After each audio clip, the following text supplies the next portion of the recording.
Hello everyone, आज चाहिँ हामीले क्लास 11 को अकाउन्टिङ इक्वेसनको बारेमा पढ्न गइरहेको छौँ है त। फर्स्टमा बुझौँ अकाउन्टिङ इक्वेसन भनेको के हो। अकाउन्टिङ इक्वेसन भनेको एउटा म्याथमेटिकल इक्वेसन हो जसले चाहिँ रिलेसनसिप बिट्विन के देखाउँछ, एउटा एसेट्स लायबिलिटिज अनि के हुन्छ हाम्रो क्यापिटल अथवा इक्विटीको बारेमा रिलेसन देखाउँछ। यसले के भन्छ भन्दा हाम्रो जति पनि सम्पत्ति छ एसेट्स बराबर के हुन्छ लायबिलिटिज प्लस क्यापिटल हुन्छ भन्छ है त। सो हाम्रो सिस्टम कस्तो सिस्टम छ भन्दा डबल एन्ट्री सिस्टम छ। डबल एन्ट्री भनेको कुनै कुराको जहिले पनि दुईटा इम्प्याक्ट हुन्छ, डेबिटमा पनि हुन्छ क्रेडिटमा पनि हुन्छ भन्छ है त। So double entry booking system भनेको के हो भन्दा it is a process of के हुन्छ keeping a record of financial transaction in a book by considering two impact है त, अथवा ड्युअल इम्प्याक्ट गरेर कन्सिडर गर्ने प्रोसेसलाई नै के भनिन्छ डबल एन्ट्री सिस्टम भनिन्छ। सपोज मैले सामान किने भने मसँग सामान आउँछ अनि पैसा तिर्छु, त्यसलाई नै डबल एन्ट्री भनिन्छ। डबल एन्ट्री भनेको डेबिटमा अनि क्रेडिट दुवैमा इम्प्याक्ट गर्ने सिस्टमलाई नै के भनिन्छ डबल एन्ट्री सिस्टम भनिन्छ है त। सो अब त्यो यो बुझिसकेपछि हामीले फर्स्टमा एसेट्स भनेको के हो, लायबिलिटिज भनेको के हो, क्यापिटल भनेको के हो त्यो बुझ्नुपर्छ है त। त्यो बुझिसकेपछि तिमीलाई अकाउन्टिङ इक्वेसनमा केही पनि छैन कि सिम्पल तिमीले एसेट्स हो कि लायबिलिटिज हो कि क्यापिटल हो के कुराले चाहिँ इम्प्याक्ट गर्छ त्यो बुझ्नुपर्छ है त। फर्स्टमा हामीले बुझौँ क्यापिटल है।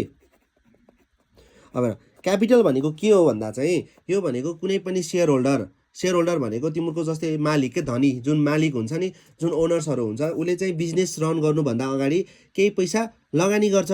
पैसा लगानी नगरिकन त मेरो कुनै पनि बिजनेस सुरु हुँदैन। हेर जस्तै मैले पानीपुरीकै ठेला खोल्नु पऱ्यो भने पनि त 20-30 हजार रुपियाँ त चाहियो, ठेला किन्नु पऱ्यो अनि पानीपुरीको त्यो सामानहरू मटेरियलहरू किन्नु पऱ्यो। हो, बिजनेस सुरु गर्नुभन्दा अगाडि बिजनेस सञ्चालन गर्नको लागि मैले सुरुमा पैसा इन्भेस्ट गर्छु, त्यसलाई नै के भनिन्छ क्यापिटल भनिन्छ है त। सो हाम्रो क्वेसनमा के भनेको हुन्छ Ram started business with RS 50,000 अथवा 20,000 कमेन्ट्स भनेर भनेको हुन्छ है त क्वेसनमा। सो अनि त्यसपछि सेकेन्डमा बुझौँ लायबिलिटी है। लायबिलिटी भनेको बित्तिकै के बुझिन्छ भन्दा लायबल भनेको तिर्नुपर्ने, यो भनेको दायित्व हो है त। दायित्व भनेको के हो भन्दा कसैलाई तिर्नुपर्ने के। सपोज तिमीले साथीसँग पैसा लियो उधारोमा अनि फ्युचरमा गएर तिर्नुपर्छ नि त, हो तिर्नुपर्ने र अमाउन्टलाई नै के भनिन्छ लायबिलिटी। यो कति बेला अराइज हुने भयो जब क्रेडिट हुन्छ। क्रेडिट भनेको उधारोको बेला मात्र हुन्छ। सपोज तिम्रो कुनै पसलेबाट साहुबाट उधारोमा सामान किन्यौ, उसलाई पछि गएर पैसा तिर्नुपर्ने हुन्छ, सो त्यसलाई नै के भनिन्छ लायबिलिटी भनिन्छ। लायबिलिटी भनेको कुनै पनि व्यक्तिलाई हामीले तिर्नुपर्ने है त, तिर्नुपर्ने दायित्वलाई नै के भनिन्छ लायबिलिटी भनिन्छ। त्यसपछि हाम्रो अर्को आयो एसेट्स भनेको हाम्रो के हो सम्पत्ति भनेको अब के हो बुझौँ है। एसेट्स भनेको कुनै पनि तिमीले मेसिनहरू किन्छौ, गाडीहरू किन्छौ, त्यो भनेको सम्पत्ति। 1 वर्षभन्दा बेसी बेनिफिट दिनेलाई नै के भनिन्छ एसेट्स। दुई तरिकाको हुन्छ, करेन्ट एसेट्स र नन करेन्ट। 1 वर्षभन्दा मुनि हो भने करेन्ट एसेट्स, 1 वर्षभन्दा बेसी हो भने नन करेन्ट एसेट्स भन्छ है त। एसेट्स भनेको तिम्रो सिम्पल के बुझ सम्पत्ति भयो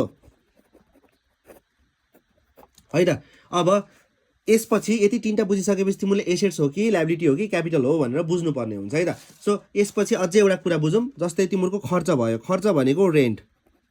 अब खर्च कसरी चिन्ने, एसेट्स कसरी चिन्ने, एक्सपेन्सेस कसरी चिन्ने भन्ने होला। जस्तो एसेट्स एक्सपेन्सेस र इन्कम चाहिँ हामीले कसरी छुट्याइन्छ भन्दा यो भनेको त्यति बेला नै हाम्रो के हुन्छ कम्प्लिट हुन्छ कि उति बेला हामीले युज गरेर छोडिदिन्छ भन्न खोज्छ। जस्तै मैले चिया खाने बित्तिकै मैले के गरेँ त्यति बेला खाएँ, सक्यो नि त त्यो कुरा होइन। सो त्यसलाई नै के भनिन्छ एक्सपेन्सेस भनिन्छ।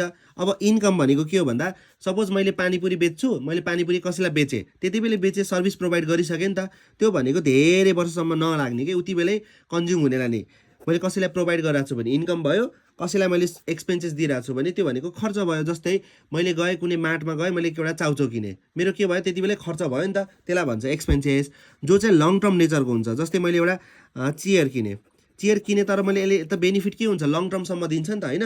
सो त्यसलाई नै के भनिन्छ एसेट्स भनिन्छ है त। एक्सपेन्सेस भनेको तिम्रो खर्च भइहाल्यो, इन्कम भनेको तिम्रो के भयो आम्दानी भयो है त। सो अब तिम्रो एक्सपेन्सेस हुन्छ भने एक्सपेन्सेस बढ्छ भने यसले कसलाई हिट गर्छ तिमीले क्यापिटललाई हिट गर्छ भनेर बुझ्नुपर्छ। क्यापिटल घट्छ। अब क्यापिटल कसरी घट्छ भनेर बुझ्न पर्यो भने तिम्रो सेल्सबाट जति पनि खर्च छ एक्सपेन्सेस यो घटाइसकेपछि के आउने हो तिम्रो प्रफिट आउने हो। यो प्रफिट नै कहाँ गएर जोडिने हो क्यापिटलमा। हेर त जति धेरै तिम्रो खर्च बढ्छ त्यति नै प्रफिट के हुन्छ घट्छ। अब इक्जाम्पलको लागि जस्तै सेल्स भनेको सपोज 10 रुपियाँको गऱ्यो होला, एक्सपेन्सेस सपोज 3 रुपियाँको छ, यो भनेको प्रफिट भयो 7 रुपियाँ। हेर त अब यहाँ 3 रुपियाँ छ, अब मैले यसलाई खर्च बढाइदिएँ भने 10 मा 5 रुपियाँ भयो नि, अब मेरो प्रफिट कति भयो त 5। सो यो घट्नु भनेको यहाँबाट यहाँ घट्नु भनेको के घट्नु हो डाइरेक्ट क्यापिटल हो। सो तिम्रो जति एक्सपेन्सेस के हुन्छ यो एक्सपेन्सेस जति बढ्दै जान्छ त्यति नै के हुने रहेछ तिम्रो क्यापिटल घट्ने रहेछ है त। अब रेभेन्यूको केस हेरौँ। रेभेन्यू भनेको यही क्वेसनमा 10 रुपियाँ छ, यहाँ 3 हुँदा प्रफिट तिम्रो कति भयो 7 रुपियाँ भयो। अब रेभेन्यूलाई मैले 15 रुपियाँ बनाएँ अनि यो चाहिँ 3 रुपियाँ बनायो भने हेर त अब के हुने रहेछ 12। भनेपछि रेभेन्यू बढ्दा चाहिँ तिम्रो के हुने रहेछ, रेभेन्यू इन्क्रिज हुँदा क्यापिटल चाहिँ बढ्ने रहेछ अनि एक्सपेन्सेस बढ्दा चाहिँ तिम्रो क्यापिटल के हुने रहेछ घट्ने रहेछ। इन्कमसँग डाइरेक्ट रिलेसन रहेछ, एक्सपेन्सेससँग इन्डाइरेक्ट रिलेसन रहेछ है त। यति चाहिँ बुझ्नु पर्यो तिमीहरूले है त। क्वेसनमा अब कहिले पनि तिमीलाई पेड रेन्ट भन्छ, रेन्ट भनेको तिम्रो खर्च हो। सो खर्च दिन्छ भने तिमीले खर्च भइरहेछ भने क्यापिटललाई के गर्नु पर्यो घटाउनु पर्यो भनेर बुझ्नु पर्यो है त। सो हाम्रो एसेट्स र लायबिलिटी अनि क्यापिटलमा यति नै हो। यसपछि हामीले एउटा क्वेसन गर्छौँ अनि त्यसपछि अकाउन्टिङ इक्वेसनको बारेमा बुझ्छौँ है त। ल हेरौँ है, मैले यहाँ क्वेसन उठाइसकेको छु। अब क्वेसन उठाइसकेपछि पहिला क्वेसनको बारेमा अन्डरस्ट्यान्डिङ गरौँ अनि त्यसपछि बुझौँला है त। फर्स्टमा छ हेर त, started business with RS 50,000 cash. हेर त, सुरुमा हामीले बिजनेस एउटा कुनै लगानी गऱ्यौँ अथवा स्टार्ट गऱ्यौँ। स्टार्टमा कहिलेकाहीँ के भनेको हुन्छ तिमीलाई कमेन्स भनेको हुन्छ है। यो भनेको नि एउटा यो सुरु गऱ्यो भन्न खोजेको। ल मैले बिजनेस सुरु गरेँ कतिले 50,000 क्यासले। अब 50,000 क्यासले सुरु गर्छु भनेपछि अब मेरो इक्वेसन सिम्पल के हुन्छ, एसेट्स इक्वल्स टु के हुन्छ तिम्रो क्यापिटल प्लस लायबिलिटिज हुन्छ होइन त। अब मैले क्यास भनेको के हो मेरो लागि सम्पत्ति हो 50,000। सो यसले के गर्छ मेरो एसेट्सलाई बढाउँछ अनि त्यसपछि कहाँ हिट गर्छ क्यापिटलमा अनि प्लस लायबिलिटी तिम्रो के भयो 0 भयो। तिमीले अब यहाँ फर्मेट त बनाउन आउँछ होला सबैलाई। यहाँ पर्टिकुलर्स लेख्छौ, पर्टिकुलर्समा यहाँ स्टार्टेड बिजनेस भनेर लेख्छौ होइन, स्टार्टेड बिजनेस भनेर है त। अब यही क्वेसनमा मैले अर्को पनि बनाइदिएको छु यहाँ तल, business started with the cash रे। हेर त क्यासबाट 1 लाख रुपियाँ भयो अरे अनि क्यापिटलबाट 80,000 अनि लायबिलिटीबाट 20,000 यस्तो भन्छ भने सिम्पल एसेट्समा कति छ तिम्रो 1 लाख रुपियाँ छ होइन अनि क्यापिटलमा कति छ 80,000 छ प्लस लायबिलिटी कति छ 20,000। सो तिम्रो एसेट्स र लायबिलिटी चाहिँ इक्वल हुनै पर्यो कि। हेर त यहाँ पनि 1 लाख छ यता पनि 1 लाख छ है त। हो यसरी तिम्रो मिल्यो कि नै भनेर थाहा हुन्छ। ल यता 1 लाख यता 90,000 भयो नि मिस्टेक भयो भनेर बुझिन्छ। सो फर्स्टको सकियो। अब सेकेन्डमा के छ हेर त, purchase furniture for cash RS 10,000 रे है त। यो भनेको के हो भन्दा मैले फर्निचर किनेँ रे है त। सो मैले फर्निचर किनिरहेको छु भने मसँग के आउँछ फर्निचर आउँछ। हामीले पढिरहेको छौँ what comes in debit what goes out के हुन्छ क्रेडिट हुन्छ। जे आउँछ डेबिट हुन्छ, जे जान्छ क्रेडिट हुन्छ। सो यहाँ मसँग के आइरहेछ फर्निचर आइरहेछ भनेपछि डेबिटमा के हुन्छ फर्निचर है त।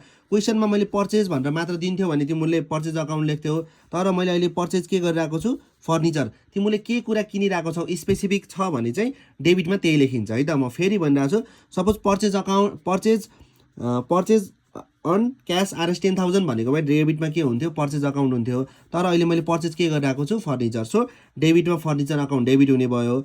मसँग फर्निचर आयो, अब के जाने भयो क्यास जान्छ। सो क्यास चाहिँ के हुन्छ क्रेडिटमा क्यास हुन्छ। सो मेरो यसले दुवै इम्प्याक्ट केमा गरिरहेको छ, अब तिमीले बिगिनिङ इक्वेसन भनेर लेखिदिनु पर्ने हुन्छ। अब त्यसपछि हेर त मेरो फर्निचर बढ्यो 10,000 को फर्निचर आयो अनि 10,000 क्यास गयो। सो यसले के गर्छ मेरो 10,000 फर्निचरले बढ्ने भयो, यो भनेको फर्निचर भयो एसेट्स अनि क्यास चाहिँ के हुने भयो 10,000ले घट्ने भयो। सो यसले दुवैमा के गर्ने भयो एसेट्समा इम्प्याक्ट गर्ने भयो। यो प्लस यो भनेको 0 भयो। सो हाम्रो यसले केही पनि इम्प्याक्ट गरेन। सो यसलाई मैले कन्सिडर गरिरहेको छु अहिले 50,000 इक्वल्स टु के भयो तिम्रो 50,000 नै भयो। यो तिम्रो सेकेन्ड इक्वेसन भयो होइन, सेकेन्ड इक्वेसन। ल त्यस्तै गर्दा अब अर्को हेरौँ। अब यही क्वेसनमा इफ चेक भनेको भए के हुन्थ्यो, चेक भनेको ब्याङ्क हो। सो ब्याङ्क पनि यसबाट घट्थ्यो, त्यति बुझ्नु पऱ्यो। ल अब पर्चेज फर्निचर अन क्रेडिट रे। अब फर्निचर चाहिँ किन्यो, क्रेडिट भनेको के हो उधारोमा किन्यो। उधारो भनेको मैले पछि गएर उसलाई पैसा तिर्नुपर्छ है त। सो उधारोमा किन्छु भनेपछि मेरो यहाँबाट फर्निचर भनेर कति हुने भयो 10,000 को फर्निचर आउने भयो। अब मेरो पैसा गएको भए त माइनस हुन्थ्यो, तर मैले अहिले केमा किनिरहेको छु क्रेडिट उधारोमा किनेको छु। सो उधारोले क्यापिटल बढ्छ त बढ्दैन। उधारो भनेको त मैले तिर्नुपर्ने दायित्व, दायित्व भनेको हामीले अघि भर्खर के पढिसक्यौँ लायबिलिटिज। सो यसले के गर्छ 10,000ले बढाउने भयो किनकि तिर्नुपर्ने छ नि त। सो लायबिलिटिज बढ्यो, यसरी गर्नु पर्यो। ल अब फेरि न्यू इक्वेसन भनेर कति आउने भयो थर्ड इक्वेसन भनेर लेख्देऊ। यो प्लस यो कति हुने भयो 60,000 यता 50,000 आयो, यहाँ तिम्रो 10,000 आयो। 60,000 र 60,000 मिलिरहेछ।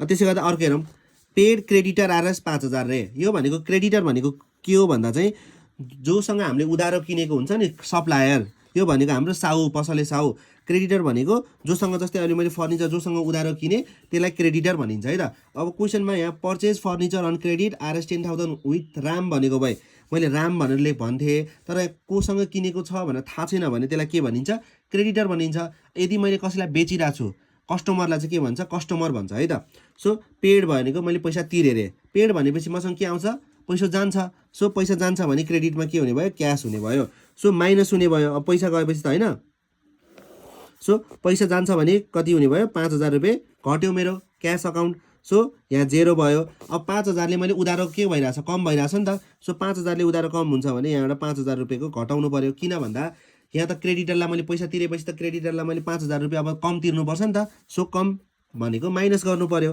ल यसलाई अब हाम्रो फोर्थ इक्वेसन आउँछ फोर्थ 60,000 मा यो घटाउँदा कति आउँछ 55,000 इक्वल्स टु 50,000 प्लस 5,000 ल त्यसै गर्दै हेरौँ है अर्को क्यास डिपोजिट इन्टु ब्याङ्क रे यो भनेको क्यास चाहिँ जम्मा भयो कहाँ ब्याङ्कमा क्यास कहाँ हेर त पैसा कहाँ आइरहेछ ब्याङ्कमा सो डेबिटमा के हुन्छ ब्याङ्क हुन्छ अनि के घटिरहेछ क्यास घटिरहेछ सो क्रेडिटमा क्यास हुन्छ यति त बुझिन्छ होला नि त होइन क्यास डिपोजिट भनेको पैसा जम्मा गरियो कहाँ ब्याङ्कमा जम्मा गरियो भने ब्याङ्कमा आउँछ सो डेबिट भयो क्यासबाट घट्छ सो क्रेडिट हुन्छ जे आउँछ डेबिट जे जान्छ क्रेडिट सो अब यहाँबाट के हुने भयो 8,000 प्लस 8,000 माइनस अब यसरी अब कुन ब्याङ्क हो कुन क्यास हो भनेर कन्फ्युज हुन्छ नि त यो ब्याङ्क हो यो क्यास लेखिदेऊ इक्वल्स टु 0 प्लस 0 अब हाम्रो इक्वेसनमा के इम्प्याक्ट पर्यो त परेन सो 55,000 इक्वल्स टु के हुन्छ 50,000 प्लस 5,000 हुन्छ त्यसै गर्दै अर्को हेरौँ त अब पेड स्यालेरी आरएस 3,000 रे अब स्यालेरी तिर्यो भनेपछि के हुन्छ भनेको मैले स्यालेरी भनेको त हाम्रो खर्च हो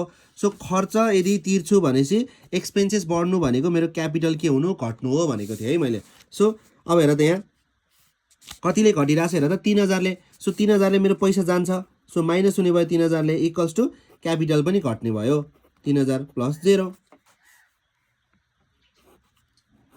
सो अब नयाँ इक्वेसन आयो न्यू अब कुन इक्वेसन हो त्यो लेख्दै जानु पर्यो 55,000 मा 3,000 घटाउँदा कति हुन्छ 52,000 यो कति हुन्छ 47,000 प्लस 5,000 है त अब त्यसो गर्दै अर्को हेर त विथड्र भनेको पैसा निकाल्नु भन्न खोजेको है विथड्र रे क्यास विथड्र गर्यो फर पर्सनल युज रे अब हेर है त पर्सनल युजको लागि निकाल्छ भने जहिले पनि यसले केमा हिट गर्छ क्यापिटलमा हिट गर्छ भनेर बुझ्नु पर्यो है पर्सनल युजले जहिले पनि केमा युज गर्छ क्यापिटलमा किनकि यो त पैसा आफ्नो युजको लागि निकालेको कति रुपियाँ 2,000 रुपियाँ सो विथड्र क्यास भन्छ भने जहिले पनि पर्सनल युजको लागि भन्छ भने जहिले पनि के हुन्छ यो तिम्रो ड्रइङ्स अकाउन्ट हो सो अब हेर त कति रुपियाँ निकालिरहेछ 2,000 निकालिरहेछ सो 2,000 तिम्रो कम भयो क्यास ब्यालेन्स अनि यहाँ क्यापिटलबाट विथड्र हुन्छ प्लस 0 यो भनेको कति आउने भयो 50,000 इक्वल्स टु 45,000 प्लस 5,000 भयो ल अर्को हेरौँ त्यसै गर्दै sold goods to Hari RS 20,000 रे अब सामान बेच्यो रे सामान बेच्यो भनेपछि मसँग के आउँछ डेबिटमा पैसा आउँछ सो क्यास अकाउन्ट कति भयो 20,000 भयो अब मसँग के जान्छ सामान जान्छ अब के सामान भनेर भनेको छैन भने यहाँ के लेखिन्छ सेल्स अकाउन्ट लेखिन्छ ल अब मैले यहाँ सोल्ड चेयर टु हरि भनेको भए क्रेडिटमा के हुन्थ्यो चेयर लेखिन्थ्यो जे बेचेको छ अघि पनि भनिसकेँ मैले फर्निचर भनेको छ भने डेबिटमा फर्निचर आयो यदि छैन भने चाहिँ पर्चेज अकाउन्ट लेखिन्थ्यो अहिले पनि सेम हो के बेचिरहेको छ थाहा छैन नि त सो मैले सेल्स अकाउन्ट लेख्छु 20,000 को मैले के हेर त सामान बेचिरहेको छु भने अब 20,000 को के आउँछ मसँग पैसा आउँछ कि नै पैसा आउँछ अनि 20,000 को सामान के हुन्छ मसँग जान्छ है त सो हेर है अब 20,000 को मसँग के भयो पैसा आयो अनि 20,000 को मसँग के जान्छ सामान जान्छ सामान भनेको इन्भेन्ट्री हो नि त स्टक हो एसेट्स हो सो एसेट्स एकपटक घट्ने भयो एकपटक बढ्ने भयो सो इक्वल्स टु 0 प्लस 0 अब कहिलेकाहीँ के हुन्छ भन्दा 20,000 पर्ने सामानलाई 25,000 मा बेच्यो भन्छ अब मैले 25,000 के गर्छु पैसा आउँछ सो क्यास भनेर अब यहाँ अहिले यो त क्यास हो नि त यो क्यास हो यो तिम्रो एसेट्स हो यो गुड्स हो लेखौँ हैन स्टक हो नि त तर यही कुरामा 20,000 को सामानलाई 25,000 मा बेच्यो भने त मलाई त के हुन्छ अब मैले यहाँ 25,000 क्यास आएको लेख्छु अनि गुड्स त मेरो 20,000 हुन्छ जुन 5,000 हुन्छ 5,000 चाहिँ मैले केमा इम्प्याक्ट गर्छु क्यापिटलमा किनकि यो त मेरो फाइदा भएको हो नि त 5,000 मैले अघि पनि भनेको थिएँ प्रफिट जति बढ्छ क्यापिटलमा इम्प्याक्ट हुन्छ सो क्यापिटलमा गएर जोडिने भयो है त यसमा यति नै हो तिम्रो अकाउन्टिङ इक्वेसनमा सो अकाउन्टिङ इक्वेसनको यति बुझेपछि मजाले बुझिन्छ तिमीले फेरि पनि बारम्बार भनिरहेको छु एसेट्स भनेको के हो त्यो चिन्नु पर्यो ल्याबिलिटी भनेको के हो अनि क्यापिटल भनेको के हो सुरुमा बिजनेस स्टार्ट गर्दा जहिले पनि हिट केमा गर्ने भयो क्यापिटलमा गर्ने भयो तिमीहरूको कसैलाई पैसा तिर्नुपर्ने छ लायबल अथवा लायबिलिटी छ भनेपछि लायबिलिटीमा हिट गर्ने भयो तिमीहरूको एसेट्स हो जस्तै स्टकमा हिट गरिरहेको छ कि इन्भेन्ट्रीमा गरिरहेको छ कि क्यास ब्यालेन्समा गरिरहेको छ कि सामान किनिरहेको छौ कि गइरहेको छ